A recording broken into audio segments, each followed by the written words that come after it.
Šādi norisinājās kāds starptautisks pasākums Strasbūrā, kurā piedalījās arī apvienības Apeironas delegācija. Brīvības brauciens notiek ik pēc 2 gadiem.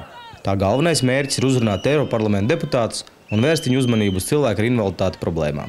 It's a big demonstration to put focus on the disabled people in Europe, in the EU, and to make the EU more available for people in wheelchairs, blind people, people with disabilities. Because at the moment there's so many problems, so many obstacles in their way, really high sidewalks that they can't get up to, stairs that they can't get up to, and doors that are too narrow, elevators that are too small, so many obstacles. We need personal assistance in all countries. We have it already in Norway, but we are together with a lot of people from other countries, and all need the same form for assistance. Arī dalībnieki no Zviedrijas, gluži kā norvēģu kolēģi, atzina, ka viņu valstī šīs lietas ir salīdzinoši labi sakārtotas. Galvenais iemesls, kādēļ viņi ir šeit, ir palīdzība citām Eiropas Savienības dalību valstīm. Galvenā visu dalībnieku prasība ir cilvēktiesību ievērošana visā Eiropas Savienībā. One of the most important rights is, of course, independent living and personal assistance, because personal assistance is one of the most important tools of living like everybody else, no matter the disability of a person is.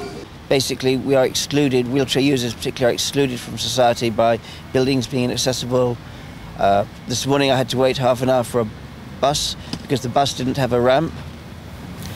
I came from England to Strasbourg on Sunday evening and there are no wheelchair accessible taxis.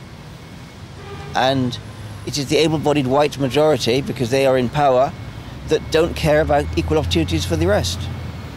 Ikvienā valstī problēmas ir dažādas. Kādā no valstīm tā ir diskriminācija, citā vidas pieejamība, bet vēl citā, proti Latvijā, visu šo nepilnību kopums.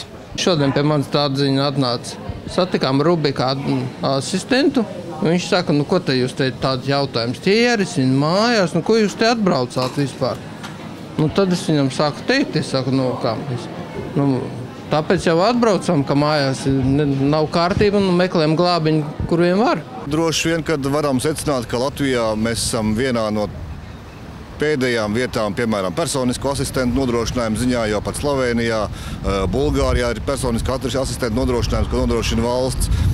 Katra valsts cīnās par kaut ko savu. Un ja viena netiek, piemēram, ārkārtīgi galvenā viesnīcā iekšā, tad bieži vien mēs savukārt strīdamies par to, lai vispār skolā tiktu iekšā. Tas ir it kā pa vienu to pašu problēmu, bet nedaudz savādāks līmenis. Un tas, ka mēs šodien visi kopā esam un mēģinām pieprasīt to, lai būtu kopēja Eiropas Savienības politika attiecībā pret cilvēkiem ar invaliditāti, un liekas, tas ir ārkārtīgi svarīgi un būtiski.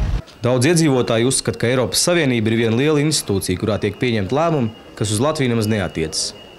Kā izrādās, tieši Eiropas Savienībā pieņemtie lēmumi ir tie, kas vistiešākajā veidā ietekmē arī Latvijas likumdošanu.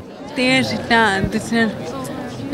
tas parādās Eiropas parlamenta vēlēšanā, ka cilvēkiem būtībā ir vienalga. Kas tur ir, kāpēc tur ir, jo tas ir tālu no mums. Bet īstenībā Eiropas Savienība ir tuvu mums, jo mēs esam Eiropas Savienības dalībvalsts un kaut vai labi mūsu Eiropas parlamentārieši nemainīs visu Eiropas politiku, bet viņi var ietekmēt un labēt intereses. Līdz ar to labējot intereses ir lielāka cerība, kad uzklausīs arī citi. Un, ja tiks pieņemti Eiropas Savienībā atbilstoši likumi, tad tie būs kā noteicošie mūsu likumi. Brīvības brauciens nebija vienīgais pasākums Strasbūrā, kurā piedalījās Apeirona pārstāvji. Par to, kādu darbu vēl tik paveikt Strasbūrā, runāsim nākošajā Apeironas video sižetā. Ja jums ir kādi komentāri vai ieteikumi, lūdzam rakstīt tos uz video@apeirons.lv. Tāls Bērziņš, Apeirons video.